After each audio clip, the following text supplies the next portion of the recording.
దేవునికి స్తోత్రములు. ప్రభువైన యేసుక్రీస్తు నామం పేరట టీవీ ముందు కూర్చొని దేవుని యొక్క వాక్యం వింటున్నటువంటి మీ అందరికీ నూతన సంవత్సర శుభాలు, వందనాలు తెలియజేస్తా ఉన్నాను. దేవుడు తన కృప చొప్పున గతించిన సంవత్సరం అనగా 2022 సంవత్సరం అంతా దేవుడు తన కృపలో భద్రపరిచి మనలను క్షేమంగా కాపాడాడు.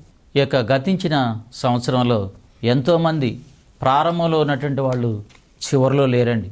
చాలామంది శాశ్వతంగా ఈ భూమి మీద నుండి వెళ్ళిపోయినటువంటి వాళ్ళు మనకి కనబడతా ఉన్నారు. అంతేకాదు ఆరోగ్యంగా ఉన్నటువంటి వాళ్ళు ఎంతోమంది ఈ సంవత్సరంలోకి వచ్చేసరికి అనారోగ్య పరిస్థితిలో హాస్పిటల్ పాలై ఎన్నో ఇబ్బందులు ఎదుర్కొంటున్నటువంటి వాళ్ళు కూడా లేకపోలేదని నేను జ్ఞాపకం చేస్తా ఉన్నాను. ఇలాంటి పరిస్థితుల్లో దేవుడు తన కృప చొప్పున మనల్ని క్షేమంగా కాపాడి మన దేహాలలో ఆరోగ్యాన్ని ఇచ్చి ఆత్మలో ఆనందాన్ని ఇచ్చి మన జీవితాలలో మరొక నూతన సంవత్సరంలో అడుగుపెట్టడానికి దేవుడు కృపను అనుగ్రహించాడంటే నిజంగా ఎంతో దేవుని స్తుతించవలసిన విషయం, సంతోషించవలసినటువంటి విషయం అని ఒక సేవకునిగా మీ అందరికీ తెలియజేస్తా ఉన్నాను. కాబట్టి విషయాన్ని జ్ఞాపకం చేసుకుంటూ ప్రాణాలతో బ్రతికించిన దేవునికి, ఒక సంవత్సరాన్ని మనకు దయాకిరీటంగా ప్రసాదించినటువంటి దేవునికి ఎప్పుడు కూడా కృతజ్ఞులమై బ్రతకాలని నేను మీకు తెలియజేస్తా ఉన్నాను. అదే కాదు, ఇదిగో ఈ సంవత్సరం ప్రారంభంలో ఉన్న మనం మరి సంవత్సరం అంతయు కూడా దేవుని దయలో, దేవుని కృపలో, దేవుని ద్వారా, విశ్వాసం ద్వారా మనం వర్ధిల్లాలని ఒక సేవకునిగా కోరుకుంటూ మరి అందరూ దేవుడు అలాగా దీవించాలని నేను ఒక సేవకునిగా మీకు తెలియజేస్తా ఉన్నాను. మీ అందరికీ దేవుని యొక్క వాక్యాన్ని మరి మనం విందామండి. నేను చెప్పబోతున్నటువంటి మాట, దేవుని యొక్క రక్షణ వలయంలో నీవున్నావా? ఈ నూతన సంవత్సరంలో మనం బాగా ఆలోచించుదాం. దేవుని యొక్క రక్షణ మనకి కావాలి. దేవుని రక్షణతోనే ఇంతవరకు బ్రతికాం. ఇక ముందును దేవుని యొక్క రక్షణ అనేటువంటిది మనకి కావాలి. ఆ దేవుని యొక్క రక్షణ వలయంలో నిజంగా మనం ఉండడం ఎంతో గొప్ప భాగ్యం. అయితే ఆ దేవుని రక్షణ వలయంలో ఉన్నావో లేదో ఒకసారి జ్ఞాపకం చేసుకోవడానికి, గుర్తు చేయడానికి నేను ఈ మాటలు చెప్తా ఉన్నాను. చిన్న ప్రార్థన. పరిశుద్ధుడైన మా తండ్రి, ప్రేమగల మా దేవాని వందనాలు. మీ కృప చొప్పున 2022 సంవత్సరం అంతా మీరు కాపాడి మీ కృపలో భద్రపరిచి అయా మంచి ఆరోగ్యాన్ని, ఆనందాన్ని మా జీవితాల్లో ప్రసాదించినందుకు నీకు వందనాలు. ఒక నూతన సంవత్సరాన్ని బహుమానంగా మాకిచ్చి ఈ యొక్క సంవత్సర ప్రారంభంలో నీ మాటలను తండ్రి ఇలాగ చెప్పడానికి, వినడానికి మీ కృపను నీ బిడ్డలైన మా అందరికి అనుగ్రహించినందుకు నీకు వందనాలు చెల్లిస్తున్నాను. ఈ మాటలు వింటున్నటువంటి వాళ్ళందరూ నాయనా కాపాడిన నీవు ఈ సంవత్సరంలో మరి ముందున్నటువంటి ఈ సంవత్సరంలో కూడా మీరు కాపాడి, రక్షణ లేకపోతే రక్షణను అనుగ్రహించి, ఒకవేళ అనారోగ్య పరిస్థితులు ఉంటే స్వస్థతను ప్రసాదించి, అనేకమైనటువంటి సమస్యల్లో ఉంటే సమస్యలన్నీ తీర్చబడి నీ ద్వారా సంతోషించినట్లు ఈ సంవత్సరాన్ని దేవుడు ఎంతో సంతోషకరంగా, ఆనందదాయకంగా గడపడానికి సహాయం చేశాడని కృతజ్ఞతలు చెల్లిస్తూ నీ బిడ్డలందరూ బ్రతకడానికి నీ కృపను అనుగ్రహించండి. మమ్మలను కూడా మీ సన్నిధిలో జ్ఞాపకం చేసుకొని ఈ సంవత్సరంలో మరి బలముగా వాడుకొని అనేక ఆత్మలకు రక్షణ కలుగునట్లు మీ పనిముట్టుగా అయా వాడుకోవాల్సిందిగా నీ సన్నిధిలో ప్రార్థిస్తూ ఈ యొక్క కార్యక్రమాల కోసానికి ఎవరైతే ఆర్థికంగా సహాయపడుతున్నారో అయ్యా తండ్రి వారందరిని కూడా మీరు జ్ఞాపకం చేసుకొని దీవించమని, ఆశీర్వదించమని, వారిని అభివృద్ధిపరచమని కోరుతూ నీ కుమారుడు మా రక్షకుడైన యేసుక్రీస్తు పరిశుద్ధ నామమున ప్రార్థన మీకు సమర్పిస్తున్నాము తండ్రి. ఆమేన్. మనం పరిశుద్ధ గ్రంథంలో నుండి దేవుని యొక్క వాక్యాన్ని విందామండి. ఆదికాండం గ్రంథం 3వ అధ్యాయం 24వ వచనాన్ని ఒకసారి ఈ సందర్భంగా మనం చదువుకుందాం. అప్పుడు ఆయన ఆదామును వెళ్ళగొట్టి ఏదోను తోటకు తూర్పు దిక్కున కెరూబులను జీవవృక్షమునకు పోవు మార్గమును కాచుటకు ఇటు అటు తిరుగుచున్న ఖడ్గజ్వాలను నిలవబెట్టును అని ఇక్కడ మనం చదువుకుంటున్నామండి. నేను మీకు చెప్తానన్నటువంటి మాట ఏంటంటే, దేవుని రక్షణ వలయంలో నీవున్నావా అన్నటువంటి విషయాన్ని నేను మీకు చెప్తానని చెప్పాను. మొట్టమొదటి మానవుడైనటువంటి ఆదామును అవ్వను సృజించినప్పుడు దేవుడు ఏదేను తోటలో వారిని ఉంచాడు అన్న సంగతి మనం చదువుకుంటున్నాం. ఏదేను తోటలో ఆదాము అవ్వ నివసించినంత కాలము దేవుడు వారికి రక్షణ వలయంగా ఉన్నాడు. ఆ దినాలు ఎంతో ఆనందంగా వారు గడిపారు, సంతోషంగా గడిపారు. ఏ భయము ఏ బెదురు లేకుండా బ్రతికారు. మరణము అనేటువంటిది అందరినీ భయపెడుతున్నటువంటి ఒక గొప్ప సమస్య. అందరూ మరణ భయం చేత ఉన్నారు, కానీ ఏదైనా తోటలో ఆదాము అవ్వన్నప్పుడు అసలు మరణం అనే భయమే లేకోకుండా హ్యాపీగా వాళ్ళు జీవిస్తూ ఉన్నారు. మేము పోషించబడడానికి భూమిని దున్నాలన్న ఆలోచన లేదు, సంపాదించుకోవాలి చెమటోడ్చాలి అన్నటువంటి ఆలోచన లేదు. ఆ ఏదైనా తోటలో ఉన్నటువంటి ఆ వృక్ష ఫలాలను తింటూ ఆనందంగా గడుపుతూ దేవునితో ప్రతి దినము సహవాసంగా సంతోషంగా గడుపుతున్న దినాలండి. నిజంగా అలాంటి దినాలు ఎంత గొప్పవో, ఆనందదాయకమైనవో, ఆశీర్వాదకరమైనటువంటివో మనం జ్ఞాపకం చేసుకుంటే ఆశ్చర్యం అవుతుందండి. మనుషులను దేవుడు ఆ విధంగానే ఆనందముతో సంతోషముతో జీవింపజేయాలి. అసలు మరణమనే భయం వారికి రాకూడదు, వారి మనసులోకే రాకూడదన్న ఉద్దేశం చొప్పున ఫస్ట్ వారిని సృజించినప్పుడు ఇదిగో మీరు ఇంతకాలం మాత్రమే బ్రతుకుతారు, ఆ తర్వాత మరణం అనేది ఒకటి ఉంది, మీరు చనిపోతారు అనేటువంటి మాట లేదండి. ఎప్పుడు ఈ మరణం అనేటువంటిది వచ్చింది, ఎప్పుడు ఈ మరణం అనే భయం మనిషి లోపలికి వచ్చేసింది అని అంటే దేవుడు ఏదెను తోటలో ఉన్నప్పుడే ఆయన వారికి ఒక మాట చెప్పాడు. ఏం చెప్పాడంటే, ఈ ఏదెను తోటలో మంచి చెడ్డల తెలివినిచ్చే వృక్షఫలం ఒకటి ఉంది, దాన్ని మీరు తినకూడదు, మీరు దాన్ని తింటే చచ్చిపోతారు అనేటువంటి ఒక మాట చెప్పాడండి. చావు అనేది అప్పుడే బయలుదేరింది తప్ప అంతకంటే ముందు అసలు చావు అనే మాట లేదు. ఎంతో హ్యాపీగా దేవుని యొక్క సహవాసంలో ఏదైనా తోటే వరకు ఒక రక్షణ వలయంగా ఉండి అందులో ఎంతో ఆనందంగా వాళ్ళు జీవిస్తూ ఉన్నారు. అలాంటి జీవిస్తున్నటువంటి జీవితంలో దేవుడు ఈ మాట చెప్పాడు, మంచి చెడ్డలో తెలియనిచ్చే వృక్ష ఫలాన్ని తినకూడదు, తింటే చచ్చిపోతారని. సరే, అలాగ గడిచిపోతున్నటువంటి దినాలు అవి. ఈ మాట అపవాది తన మనసులో పెట్టుకొని ఆదాము లేని సమయంలో అవ్వ ఒంటరిగా ఉన్నప్పుడు అవ్వ దగ్గరకు వచ్చేసి అవ్వను ప్రశ్నించి అడుగుతుంది, ఇదిగో ఇది నిజమా అనేటువంటి మాట పలికితే ఏది నిజం ఏది అబద్ధం పాపం తెలియదు అమాయకురాలైనటువంటి అవ్వకు. అలాంటి సందర్భంలో కంగారైపోయింది. ఇది నిజమా అంటే ఏమి నిజం అనే విషయంలో కంగారైపోయినటువంటి మనిషిలో ఆ కంగారు బయలుదేరినప్పుడు మళ్ళా అపవాది మాట్లాడుతున్నటువంటి మాట ఏంటంటే, ఈ తోట చెట్ల పండ్లలో దేని పండునైనను దేవుడు తినవద్దని మీకు ఆజ్ఞాపించనా అని చెప్పి మాట్లాడాడు. ఓహో ఇది మాకు దేవుడు ముందుగానే చెప్పాడని ఊహించినటువంటి అవ్వ, అదే నువ్వు అన్న మాట, ఇది నిజమా అంటే ఏది నిజమో అని చెప్పి నేను కంగారు అయిపోయాను, అదైతే నేను చెప్తాను విను అని అవ్వ ఏం చేసిందంటే ఒక్క అడుగు ముందుకేసేసి ఈ తోట చెట్ల పండ్లలో ఉన్నటువంటి మంచి చెడ్డల తెలియనిచ్చే వృక్ష ఫలాన్ని తినొద్దని కాదు ముట్టొద్దని కూడా చెప్పిండు అని ఒక దేవుడు చెప్పని మాటను కల్పించి అపవాదికి చెప్పడం జరిగిందండి. నిజంగా అవ్వ చేసిన పొరపాటు అదే. ఏందయ్యా పొరపాటు అని అంటే, దేవుడు చెప్పనది కల్పించి చెప్పడం. కల్పనా కథలు వద్దు. దేవుడు పరిశుద్ధ గ్రంథంలో రాసినటువంటి మాట ఏంటంటే, దేవుడు మనకిచ్చినటువంటి మాటలు ఏవైతే ఉన్నాయో పరిశుద్ధ గ్రంథంలో వీటిలో ఒకటి కలపకూడదు, మరొకటి తీసివేయకూడదు అనేటువంటి ఆజ్ఞలు కూడా ఉన్నాయని నేను మీకు జ్ఞాపకం చేస్తున్నాను. దేవుడు ఏది చెప్పాడో అది మనం చెప్పడం నేర్చుకోవాలి. దేవుడు ఏది వద్దన్నాడో అది చెప్పకుండా ఉండడం మనం నేర్చుకోవాలి. అంతవరకే మన గెట్టు, మన పరిధి.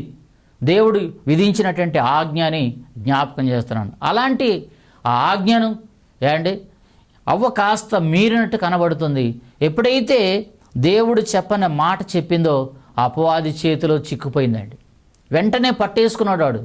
పట్టేసుకున్నటువంటి వాడుకున్న తెలివిని ఉపయోగించి ఒకే మాట చెప్పాడు, చావనే చావరు అని. చావనే చావరు, చావకపోగా మీరు మంచి చెడ్డలు ఎరుగుతారు, మీ నేత్రాలు తెరవబడతాయి, ఇదిగో మీరు దేవతలైపోతారు అనే మాట. ఒక మాట ఏమట ఒక మాట, ఒక మాట ఏమట ఒక మాట. మనుషులకు ఇష్టమైన మాటలు ఇవి. మనుషులు సంతోషించే మాటలు ఇవి, మనుషుల్లో ఆనందాన్ని కలిగించే మాటలు ఇవి. ఈ మాటలు ఒకటేమట ఒకటి చెప్పేసరికి అవ్వ ఆగలేక ఈ దేవుడు ఏదైతే వద్దన్నాడో ఆ పండును తిని తన భర్తకును ఇచ్చినట్టు ఆదాముకు ఇచ్చింది. ఆదాము కూడా వెనక ముందు చూడకుండా భార్య మాట విని తినేశాడండి. జరిగిన విషయం ఏంది అనంటే దేవుడు ఏదైతే చెప్పాడో చేయొద్దని అదే చేశారు. నిజంగా ఈ యొక్క ఆలోచన ఇప్పటి వరకు మనుషుల్లో అలాగనే ఇమిడిపోయిందని నేను మీకు జ్ఞాపకం చేస్తున్నాను. చెప్పింది చేయరు మనుషులు ఈరోజు కూడా. అండ్ ఏదైతే వద్దని చెప్తామో అదే చేస్తూ ఉంటారని నేను మీకు జ్ఞాపకం చేస్తున్నాను. చిన్న ఉదాహరణ చెప్పాలని ఆశపడుతున్నాను. మా ఊరిలో ఒక తల్లి వ్యవసాయ పనికి పోతూ స్కూల్కి వెళ్తున్నటువంటి పిల్లోని పిలిచి, నానా నువ్వు స్కూల్కి వెళ్తున్నావు, మధ్యాహ్నం భోజనానికి ఇంటికి వస్తావు, ఇదిగో ఇంటికి వచ్చినప్పుడు ఇదిగో ఇంట్లో కింద నేను నీకు భోజనాన్ని సిద్ధపరిచాను, అన్నీ కిందనే ఉన్నాయి, పెట్టుకొని తిను, భద్రంగా మళ్ళీ తాళం వేయి. ఇగో ఒకవేళ నువ్వు పైన ఉట్టి మీద పాలు పెట్టాను, ఆ ఉట్టి మీద ఉన్నటువంటి పాలకుండ దించి నువ్వు కింద పెడితే పిల్లులు వస్తాయి, పగల కొడతాయి, అది దాని జోలికి నువ్వు వెళ్ళొద్దు, నీకు కావలసినవి నేను కింద పెట్టాను, వాటిని తిని తాళం వేసి వెళ్ళిపోనానా అని చెప్పి ఒక తల్లి పిల్లోడికి చెప్తుంది. వాడు తెలివిగా అంటాడు, అమ్మా నువ్వేం చెప్తున్నావు, ఉట్టి ఎంతో ఎత్తులో ఉంది, నాకెలా అందుతుంది, అది నేను ఎలా దించగలను అని చెప్పి వాడు మాట్లాడుతుంటే ఈ తల్లి అంటుంది, అదేందిరా మన ఇంట్లో స్టూల్ ఉంది, దాన్ని వేసుకునేవు, ఎక్కేవు, ఆ కుండను దించేవు, అది ఆగమైపోతుంది నువ్వు మరిచిపోతే అని చెప్పి చెప్తా ఉంది. ఇది మనసులో పెట్టుకున్నటువంటి వాడు మధ్యాహ్నం ఇంటికి వచ్చాడు, కరెక్ట్గా పైన ఉట్టి మీద పాలకుండనే చూశాడు. వాడు కింద స్టూల్ చూశాడు, ఆ స్టూల్ వేసుకున్నాడు, పాలకుండను దించాడు, వాడికి అవసరమైనటువంటి పోసుకున్నాడు, తిన్నాడు, ఆ పాలకుండను కిందనే విడిచిపెట్టి స్కూల్కి మళ్ళీ వెళ్ళిపోయాడు. ఈ లోపల వాళ్ళ తల్లి అన్నట్టు పిల్లి వచ్చింది, అవన్నీ తాగింది, ఆ కుండను కూడా పగలగొట్టేసింది, వెళ్ళిపోయింది. సాయంత్రానికి తల్లి వచ్చింది. తల్లి వచ్చి ఈ తాళ్ళని చూస్తే పాలకుండ అంతా పెంకులు అయిపోయింది. ఈడు నేను వద్దన్న పని చేశాడు అని చెప్పి కోపంతో, ఎరా నువ్వేం చేశావు, నేనేం చెప్పాను, నువ్వేం చేశావు అంటే పాపం వాడు సప్పుడు కాకుండా నిలబడ్డాడు. నేను ఎందుకు ఇదంతా చెప్పానంటే తల్లి ఏం చెప్పింది, కుండ దించొద్దు అని చెప్పింది, కానీ వాడేం చేశాడంటే తల్లి చెప్పిందే వాడు చేశాడు అన్నటువంటి మాట నేను మీకు జ్ఞాపకం. ఈరోజు ప్రపంచవ్యాప్తంగా మనుషులందరూ ఏంటి చెప్పింది చెయ్యరు, కానీ వద్దన్నది మాత్రమే సాహసించి చేస్తారు అన్నటువంటి మాట నేను మీకు గుర్తు చేస్తున్నాను. ఆ రోజు ఏదైనా తోటలో అవ్వ చేసిన పని అదే, ఆదాము చేసిన పని కూడా అదే. దేవుడు ఏదైతే వద్దన్నాడో ఏమండి దానినే చేశారు. అప్పుడు ఏమైందంటే ఆజ్ఞ అతిక్రమించినట్టు అయింది. ఆజ్ఞ అతిక్రమమే పాపమని పరిశుద్ధ గ్రంథంలో రాయబడింది. బాగా ఆలోచించండి. మనం పాపం అనగానే వ్యభిచారమో, దొంగతనమో, నరహత్యో ఇలాంటివి పాపాలని భావిస్తామే, కానీ ఆజ్ఞను అతిక్రమించటం కూడా పాపమేనన్న సంగతి మాత్రం చాలామంది గ్రహించరండి. కాబట్టి ఆజ్ఞ అతిక్రమం పాపం వచ్చి జీతం మరణమని పరిశుద్ధ గ్రంథంలో స్పష్టంగా రాయబడింది. ఆ రోజు అపవాది మాట విని అపవాది చెప్పినటువంటి మాటలకు ఆకర్షితురాలై ఏమండి ఆమె తిని భర్తకు కూడా ఇచ్చి తినిపించింది. వారిద్దరూ దేవుని యొక్క ఆజ్ఞను అతిక్రమించారు గనక పాపం చేశారు. పాపం వచ్చి జీతం మరణాన్ని కొని తెచ్చుకున్నారు. ఎప్పుడైతే ఇది జరిగిందో ఏమండి వెంటనే వారిలో భయం వచ్చేసింది. దేవుడు ఎప్పుడు చల్లబొట్టు వచ్చి ఆదామా అని పిలవగానే నాయనా అని ఎదురంగా వెళ్ళేవాళ్ళు ఏదైనా తోటలు. అలా ఎదురంగా వెళ్ళేవాళ్ళు ఈరోజు చెట్ల సాటుకి వెళ్ళిపోతున్నారు. దేవుడు పిలవగానే ఎప్పుడు ఎదురంగా వెళ్ళేవాళ్ళు ఈరోజు చెట్ల సాటుకి ఎందుకు వెళ్ళిపోతున్నారు అని అంటే వాళ్ళలో భయం ఏర్పడింది, వాళ్ళలో సిగ్గు అనేది ఏర్పడింది. దాని చేత దేవుని ఎదురంగా వెళ్ళలేకుండా చెట్ల సాటుకి వెళ్ళిపోతున్నారు. ఆదామా నువ్వు ఎక్కడున్నావు అని అడుగుతుంటే నీవు నన్ను పిలిచినప్పుడు నేను దిగంబరినిగా ఉన్నానని గనుక ఎదుటకు రాలేక చెట్ల సాటుకి వెళ్ళానని చెప్పి సంగతి చెప్తున్నాడు ఆదాం. అయితే దేవునికి కోపం వచ్చింది. ఆదామా నేను తినవద్దని నీకు ఆజ్ఞాపించిన వృక్ష ఫలాలు తింటివా అని చెప్పి వెంటనే ఆయన మాట్లాడడం జరిగింది. అలాగ ఒకరి మీద ఒకరు నేరాలు మోపుకున్నారు. ఇక్కడ సమయం నాకు ఎక్కువ అయిపోతుంది కానీ చెప్పడం లేదు. ఇదిగో నువ్వు సృజించి నాకు ఇచ్చిన అవ్వే ఈ పని చేసిందని ఆదాము చెప్తే, నువ్వు సృజించినటువంటి జీవరాశులలో సర్పం యుక్తి గలదై నన్ను మోసం చేస్తే నేను తిన్నానని చెప్పి ఆయన మీదనే నేరాన్ని మోపేరే తప్ప మేము తప్పు చేశాం ప్రభు అని చెప్పి దేవుని ఎదుట ఒప్పుకోలేదు అనేటువంటి విషయాన్ని నేను మీకు జ్ఞాపకం చేస్తున్నాను. ఆయన అడిగాడు, నేను తినవద్దని నీకు ఆజ్ఞాపించిన వృక్ష ఫలాన్ని తిన్నావా అన్నప్పుడు ఆదాము ఏం చెప్పాలి? అయ్యా నిజంగా తిన్నానయ్యా, నాది తప్పే, నన్ను క్షమించమంటే అది ఎలా ఉండేదో. కానీ అలా అనకుండా నువ్వు నాకు ఇచ్చిన ఈ స్త్రీయే నాకు ఇవ్వగా నేను తిన్నానని స్త్రీ మీద నెట్టాడు ఆయన పాపం. ఏమండి, నేరం. అదే స్త్రీని అడిగితే నువ్వే సర్పాన్ని చేసావు యుక్తి గల దానివిగా, తన యుక్తితో నన్ను మోసం చేసింది, నేను తిన్నాను అంటే తప్పెవరిది అంటే దేవునిదేనా? ఒకసారి ఆలోచించాలని నేను జ్ఞాపకం చేస్తున్నాను. ఆజ్ఞ అతిక్రమించింది మీరు, తప్పు నెట్టింది దేవుని మీద. ఇది మనుషుల యొక్క పరిస్థితి. దేవుడు ఏది చెప్తాడో చేయమని అది చేయరు, ఏది వద్దని చెప్తాడో అది చేస్తారు, చేయడానికి సాహసించి ముందుకు వెళతారు. అందుకే మరణం అనేటువంటిది వచ్చింది, మరణ భయం అనేటువంటిది మనిషికి ఏర్పడిందని నేను జ్ఞాపకం చేస్తా ఉన్నాను. అప్పుడు దేవుడు ఆ ఏదైనా తోటలో నుండి వారిని బయటికి వెళ్ళగొట్టాడు. బయటికి వెళ్ళగొట్టి వారికి శాపాన్ని ఇచ్చాడు. ఆదామా, బతికిన దినములన్నీ కూడా ఇదిగో ఇప్పుడు నువ్వు కష్టపడాలి, చెమటోడ్చి భూమిని దున్నాలి, ఆ భూమిలో నువ్వు పండించిన పంటను మాత్రమే తినాలి.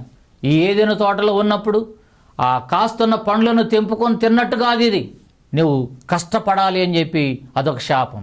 ఆ తర్వాత అవ్వక పెట్టినటువంటి శాపం, అవ్వా నువ్వు గర్భం ధరించినప్పుడు ఆ కనే ప్రసవ వేదన ఉందే దాన్ని నేను హెచ్చిస్తున్నాను, నిజంగా అది భయంకరంగా ఉంటుంది అని చెప్పి అవ్వకు శాపం పెట్టినట్టుగా మనం చూస్తామండి.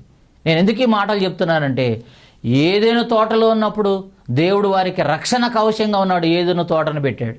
ఏదైనా తోటే వారికి ఒక రక్షణ కవచం. అందులో ఏ యొక్క దిగులు, ఏ చింత, ఏ భయం, ఏ భీతి లేకుండా హాయిగా గడిపిన దినాలై. కానీ ఎప్పుడైతే ఆజ్ఞ అతిక్రమించారో, ఎప్పుడైతే పాపం చేశారో వెంటనే భయం ఏర్పడింది. అది భయంకరమైన భయం. అదేంటంటే మరణ భయం. అయ్యో, చావు అనేది ఒకటి ఉంది. ఏ రూపిన వస్తుందో తెలియదు. అనారోగ్య పరిస్థితిలో వస్తుందో, గుండె ఆగిపోయి ఆ మరణం అనేది వస్తుందో, యాక్సిడెంట్ వస్తుందో, ఏ రకంగా వస్తుందో తెలియకుండా మనుషులు అది ఎప్పుడో ఎప్పుడో ఎప్పుడో ఎప్పుడు అని ప్రతిరోజు కూడా భయం కలిగి బ్రతుకుతున్నారు. అప్పటి నుండి ఇప్పటి వరకు మనుషులని నేను మీకు జ్ఞాపకం చేస్తున్నాను. కాబట్టి ఈ విషయాన్ని మీరు గుర్తుపెట్టుకోండి. ఆ రోజు రక్షణ వలయంగా ఉన్న ఏదైనా తోటలో దేవుని ఆజ్ఞను అతిక్రమించిన కారణం చేత ఆ రక్షణ వలయంగా ఉన్న ఏదైనా తోటలో నివసించి ఆ అర్హత కోల్పోయినటువంటి వాళ్ళు బయటికి గెంటి వేయబడ్డారు, శాపగ్రస్తులయ్యారు, మరణాన్ని కొని తెచ్చుకున్నారు అని చెప్పి నేను మీకు జ్ఞాపకం చేస్తున్నాను. ఇప్పుడు మనుషులందరూ మరణ భయం చేతనే జీవిస్తున్నారు, మరణ భయం చేతనే బ్రతుకుతున్నారు అనేటువంటి విషయాన్ని జ్ఞాపకం. ఎంత ధైర్యం కలిగిన వ్యక్తి అయినా, ఎంత ఆస్తిపరుడైనా, ఎంత అంతస్తులు కలిగిన వాడైనా, అధికారం కలిగిన వాడైనా ఒకరోజు మరణం ఉందనే భయం మాత్రం ప్రతి మనిషిలో ఉన్నది అనేటువంటి విషయాన్ని నేను జ్ఞాపకం చేస్తున్నాను. అట్టి మరణ భయం చేత బ్రతుకుతున్నటువంటి మనుషులకు ఈ భూమి మీద రక్షణ అనేటువంటిది ఉందా, రక్షణ కవచం అనేటువంటిది ఒకటి ఉందా అని నేను ప్రశ్న వేసి అడుగుతూ ఉన్నాను. ఒకసారి ఈ విషయాన్ని మీరు జ్ఞాపకం చేసుకోవాలని మీకు గుర్తు చేస్తూ ఉన్నాను.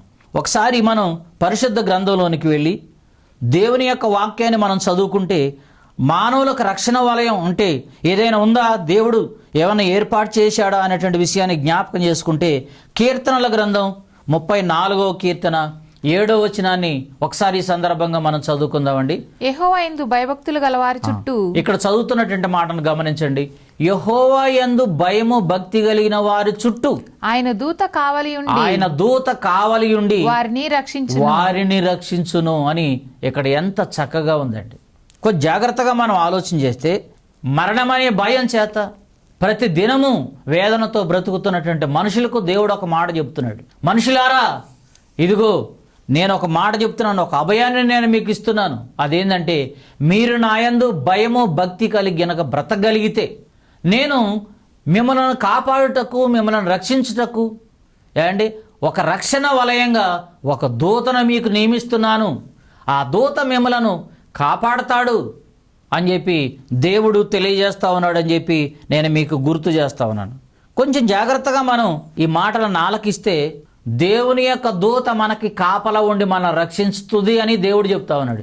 ఎవరిని అనే విషయాన్ని మనం ప్రశ్నగా వేసుకుంటే దేవుని యందు భయము భక్తి కలిగినటువంటి వారిని రక్షించడానికి దేవుడు ఒక దూతను రక్షణ వలయంగా ఉంచుతున్నాడు అన్నటువంటి విషయాన్ని నేను మీకు తెలియజేస్తా ఉన్నాను. కొంచెం జాగ్రత్తగా మనం ఈ మాటను జ్ఞాపకం చేసుకుంటే దేవుని యొక్క దూత నీకు రక్షణగా ఉండాలంటే నువ్వు భయంతో బ్రతకాలి, భక్తితో బ్రతకాలని ఇక్కడ చెప్తా ఉన్నాడండి. అలా బ్రతికినటువంటి వారికి దేవుని యొక్క దూత నియమిస్తాడు. కొంచెం జాగ్రత్తగా మనం ఆలోచన చేస్తే ఈ భూమి మీద ఎమ్మెల్యే మొదలుకొని ప్రధానమంత్రి వరకు కొంచెం జాగ్రత్తగా మనం ఆలోచన చేస్తే వాళ్ళు ఎటు పోతే అటు వాళ్ళని రక్షించడం కోసానికి మరి పోలీసు వారిని ఏర్పాటు చేసుకుంటారు అన్నటువంటి విషయాన్ని నేను మీకు జ్ఞాపకం చేస్తాను. వారిని రక్షక భటులు అని చెప్పి అంటూ ఉంటాం.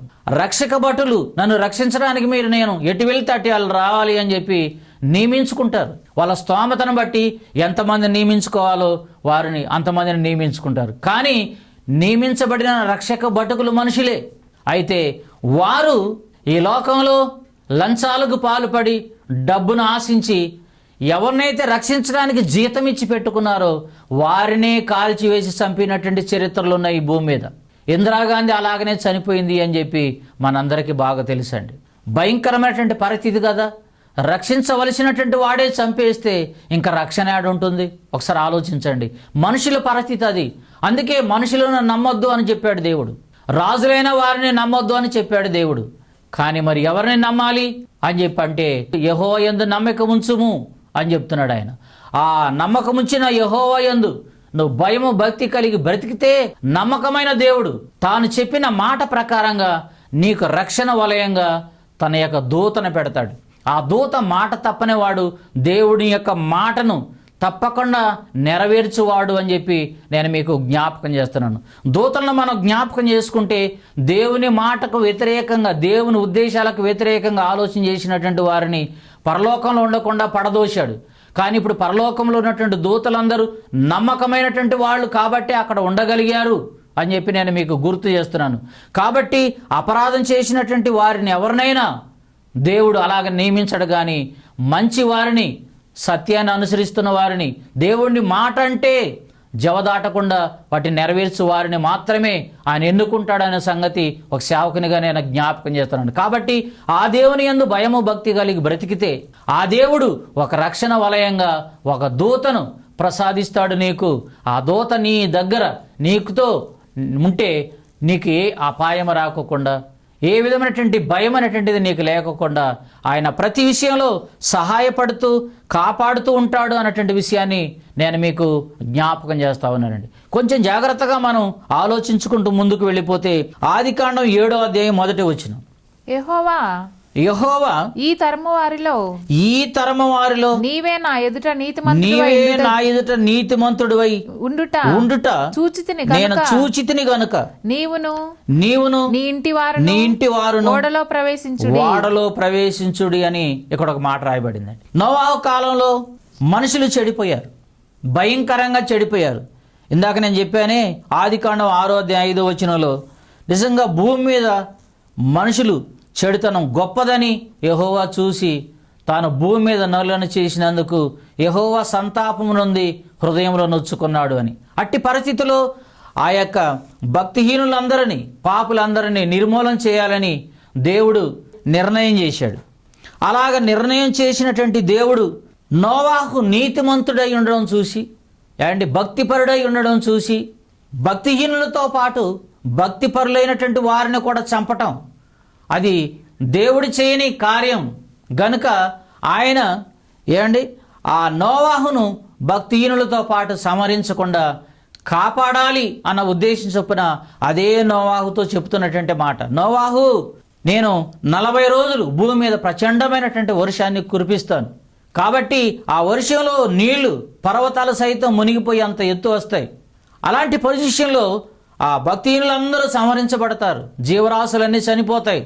అలాగ వారందరితో పాటు నువ్వు నీతిమంతుడు అయిన కారణం చేత నిన్ను చంపటం నేను ఇష్టపడే కార్యం కాదు. కాబట్టి నీ రక్షణ కోసానికి నేను ఒక ఆలోచన చెప్తున్నాను, ఒక పని చెప్తున్నాను, నువ్వు చెయ్యాలి అని చెప్పాడు. ఏంటి ఆ పని అంటే నువ్వు ఒక ఓడను సిద్ధం చేసుకోవాలి అన్నాడు. నిజంగా ఆ కాలంలో వర్షం అంటూ లేదు, వర్షం అంటే ఏంటో తెలియదు. నేను వర్షాన్ని కురిపిస్తున్నానటువంటి మాట అది క్రొత్త మాట.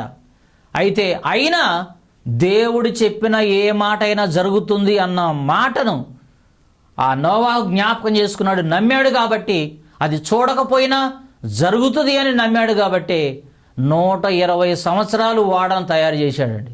అంటే 120 సంవత్సరాలు దేవుడు చెప్పిన మాటకు కట్టుబడి ఉన్నాడు. ఆ మాటనే దృష్టిలో పెట్టుకొని నమ్మి కష్టపడ్డాడు అనే విషయాన్ని నేను మీకు గుర్తు చేస్తా ఉన్నాను. ఆ విధంగా కష్టపడి 120 సంవత్సరాలు ఏమండి తనను రక్షించడం కొరకు, కాపాడుకోవటం కొరకు దేవుడు చెప్పిన వాడను సిద్ధం చేశాడు. ఆ చెప్పిన టైం అయిపోయింది. ఆ వర్షాన్ని కురిపించే టైం వచ్చేసింది. ఆ నోవాహును వారి కుటుంబాన్ని, అనగా వారి ఇద్దరు భార్య భర్తలను, 3 కుమారులను, 3 కోడళ్లను, మొత్తం 8 మందిని ఆ ఓడలోనికి మరి తీసుకొని వెళ్ళమన్నాడు నోవాహుతో. వాళ్ళు వెళ్ళారు. అలాగే జంతువులలో రెండేసి వెళ్ళిపోయినట్టుగా పరిశుద్ధ గ్రంథంలో చూస్తాం. అప్పుడు దేవుడు తలుపు వేశాడు, దానికి సీలు వేశాడు, ఆకాశ తూములను విప్పాడు, ఏమండి ప్రచండమైనటువంటి వర్షాన్ని భూమి మీద కురిపించాడు. ఆ ప్రచండమైనటువంటి వర్షంలో నాసికారంధ్రములలో ఊపిరి కలిగినటువంటి జీవరాశులతో పాటు మనుషులందరూ కూడా చనిపోయారు అన్నటువంటి విషయాన్ని జ్ఞాపకం చేస్తున్నాడు. అట్టి సందర్భంలో నోవాహు మాత్రం ఏమండి తన కుటుంబాన్ని రక్షించుకోగలిగాడు.